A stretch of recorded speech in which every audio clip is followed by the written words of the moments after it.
ಈ ಸಂಸ್ಥೆ 44 ವರ್ಷ ಸ್ಥಾಪನೆಯಾಗಿ ನಮ್ಮಲ್ಲಿ ಪ್ರತಿ ವರ್ಷ ಜನರಲ್ ಬಾಡಿ ಆಗುವಾಗ ಪ್ರತಿಭಾ ಪುರಸ್ಕಾರ ಕೊಡೋದಕ್ಕೆ ಇನ್ನೊಂದು ದಿವಸ ನಾವು ಜನರಲ್ ಬಾಡಿ ಸೈಟ್ಗಳಕ್ಕೆ ಹೋಗೋದಿಲ್ಲ, ಸದಸ್ಯರಿಗೆ ಧಕ್ಕೆ ಆಗುತ್ತೆ ಅಂತ ಹೇಳ್ಬಿಟ್ಟು ಇನ್ನೊಂದು ದಿವಸ ನಾವು ಯಾರು SLCನಲ್ಲಿ PUCನಲ್ಲಿ 80% ಎಬೋ ತಂದಿರ್ತಾರೆ ಅಂಥವ್ರು ಎಲ್ರಿಗೂ ಸುತ ನಾವು ಅವ್ರಿಗೆ ಒಂದು ಗೌರವಿಸ್ಬಿಟ್ಟು ಅವ್ರಿಗೆ ಸದಸ್ಯರ ಮಕ್ಕಳುಗಳಿಗೆ ಒಂದು ಇದು ಮಾಡ್ತೀವಿ, ಅವ್ರಿಗೆಲ್ಲ ತಿಂಡಿ ವ್ಯವಸ್ಥೆ ಮಾಡಿ ಗೌರವಯುತವಾಗಿ ಕಳಿಸ್ಕೊಡ್ತೀವಿ.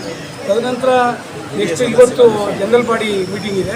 ಜನರಲ್ ಬಾಡಿ ಮೀಟಿಂಗ್ನಲ್ಲಿ ಮತ್ತು ನಿನ್ನೆ ಕಾರ್ಯಕ್ರಮದಲ್ಲಿ ನಮ್ಮ ಮಾನ್ಯ ಮುಖ್ಯಮಂತ್ರಿ ಇವರು ಬಂದಿದ್ದರು, ಚಲುವರಾಯ ಸ್ವಾಮಿಯವರು ಮಂತ್ರಿ ಬಂದಿದ್ದರು. ಅವರು ಸುಧಾ ಕಾರ್ಯಕ್ರಮಕ್ಕೆ ಬಂದು ಅವ್ರಿಗೂ ಒಂದು ಸನ್ಮಾನ ಮಾಡಿ ನಾವು ಕಳಿಸಿದ್ದೀವಿ. ಮತ್ತು ಸದಸ್ಯರು ಮಕ್ಕಳಿಗೂ ಕೂಡ ಗೌರವಿಸಿ ಕಳಿಸಿದ್ದೀವಿ.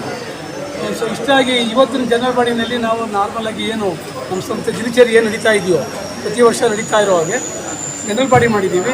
ಜನರಲ್ ಬಾಡಿನಲ್ಲಿ ಎಲ್ಲ ಕಾರ್ಯಕ್ರಮ ಹಿರಿಯ ಸದಸ್ಯರಿಗೆ ಸನ್ಮಾನ ಮಾಡಿದ್ದೀವಿ. 20 ಜನಕ್ಕೆ ಹಿರಿಯ ಸದಸ್ಯರಿಗೆ ಸನ್ಮಾನ ಮಾಡಿದ್ದೀವಿ. ಸಂಸ್ಥಾಪಕರಿಗೆ ಒಬ್ಬರಿಗೆ ಸನ್ಮಾನ ಮಾಡಿದ್ದೀವಿ.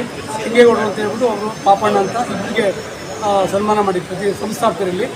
ಸೊ ಈ ಕಾರ್ಯಕ್ರಮ ಇದೀವಿ ಸರ್. ಹಿರಿಯ ಸದಸ್ಯರಿಗೆ ಏನು ಸಹಾಯಧನ ಇಲ್ಲ, ಸಹಾಯಧನ ಅಲ್ಲ, ಅವರಿಗೆ ಗೌರವ ಸೂಚಿಸೋದಕ್ಕೆ ಅವ್ರಿಗೆ ಒಂದು ಸಾಲು ಹೊತ್ತಿಸಿ ಹಾರ ಹಾಕಿ ಪೇಟ ಹಾಕಿ ಅವ್ರಿಗೆ ಗೌರವಿಸ್ತೀವಿ ಸಭೆಯಲ್ಲಿ. ಈ ಸರಿ ಸುಮಾರು 85 90 ಜನರು ಮತ್ತು SLCಯಲ್ಲಿ 80% ಮೇಲೆ ಅಂಕವನ್ನು ಗಳಿಸಿದಂಥ ಸದಸ್ಯರ ಮಕ್ಕಳುಗಳಿಗೆ ಮಾತ್ರ ಬೇರೆ ಮಾಡಲ್ಲ. ಸೊ PUC ಇದರಲ್ಲಿ 2 ಸೇರಿ ಒಂದು 88 ಜನಕ್ಕೆ ಈ ಸರಿ ಮಾಡಿದ್ದೀವಿ. ನಿಮ್ಮದು ಎಲ್ಲೆಲ್ಲಿ ಬ್ರಾಂಚ್ಗಳಿದೆ ಸರ್? ನಮ್ಮದು ಸದ್ಯದಲ್ಲಿ ಎಲ್ಲೂ ಇಲ್ಲ. ಈಗಿರ್ತಕ್ಕಂಥದ್ದು ಬೆಂಗಳೂರಿನಲ್ಲಿ ವಿಜಯನಗರ MC ಲೇಔಟ್ನಲ್ಲಿ ಅದೇ ಹೆಡ್ ಆಫೀಸು. ಬೇರೆ ಸ್ವಂತ ಇದಿಲ್ಲ. ಸ್ವಂತ ಕಟ್ಟಡದಲ್ಲಿ ನಾವು ನಮ್ಮ ಸಂಸ್ಥೆಯನ್ನು ಸುಮಾರು 2006 ನಡೆಸ್ತಾ ಇದ್ದೀವಿ. ಅದರಿಂದ ಹಿಂದೆ ಬಾಡಿಗೆ ಕಟ್ಟಡದಲ್ಲಿ ನಡೆಸ್ತಾ ಇದ್ದೀವಿ. ಇಲ್ಲ ಮುಂದಿದೆ. ಬಟ್ ಈಗ ಒಂದು ನಿವೇಶನವನ್ನು ಕೊಳ್ಳೋದಕ್ಕೆ ಪ್ರಯತ್ನ ಪಡ್ತಾ ಇದ್ದೀವಿ. ಏನಾದರೂ ಒಂದು ನಿವೇಶನ ಸಿಕ್ಕಿದ್ರೆ ಅಲ್ಲಿ ಕಟ್ಟಡವನ್ನು ಕಟ್ಟಿ ಒಂದು ಬ್ರಾಂಚ್ ಮಾಡಬೇಕು ಅಂತ ಆಸೆ. ಎಷ್ಟು ಸದಸ್ಯರ ಸಂಖ್ಯೆ ಇದೆ ಸರ್? ಸದಸ್ಯರು ಏನಿಲ್ಲ ಸರ್, ಎಲ್ಲ ನಮ್ಮ ಸದಸ್ಯರು ಭಾಳ ಒಳ್ಳೆಯ ಜನ ಸದಸ್ಯರುಗಳು. ಪ್ರತಿಯೊಬ್ಬರೂ ನಮ್ಮಲ್ಲಿ ವ್ಯವಹರಿಸೋದೇ ಆಗಿರಲಿ, ಒಂದು ಮೀಟಿಂಗ್ ಅಟೆಂಡ್ ಮಾಡೋದೇ ಆಗಿರಲಿ, ಪ್ರತಿಯೊಂದಕ್ಕೊಂದು ರಿಲೇಷನ್ಶಿಪ್ ಇಟ್ಕೊಂಡು ಸಂಸ್ಥೆ ಬೆಳೆಸ್ತಾ ಇದ್ದೀವಿ.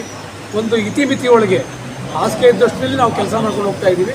ಇನ್ನು ಮುಂದೆ ನಾವು ಬ್ರ್ಯಾಂಚ್ ಮಾಡಬೇಕು. 4 ಬ್ರ್ಯಾಂಚ್ಗೆ ಪರ್ಮಿಷನ್ ತೊಗೊಂಡಿದ್ದೀವಿ.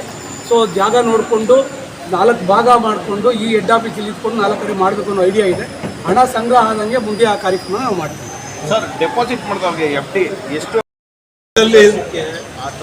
ಮೆಂಬರ್ಗೆ 6%. ನಾವು ಯಾವುದಾದ್ರು ಬ್ಯಾಂಕ್ಗಳಲ್ಲಿ ಡೆಪಾಸಿಟ್ ಮಾಡಿದರೆ 7 ಬ್ಯಾಂಕಲ್ಲಿ ಎಷ್ಟು ಮ್ಯಾಕ್ಸಿಮಮ್ ಕೊಡ್ತಾರೋ ಅಷ್ಟು 7.5, 8 ಆ ಥರ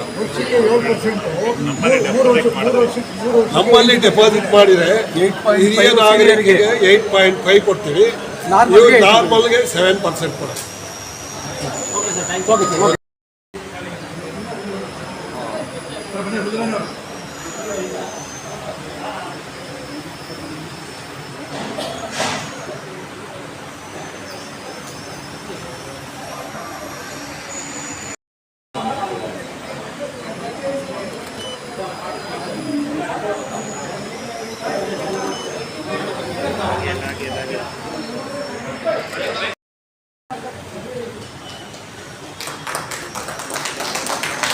ಸರ್ ಮೊಬೈಲ್ ಸರ್ ಹತ್ರ ಬನ್ನಿ.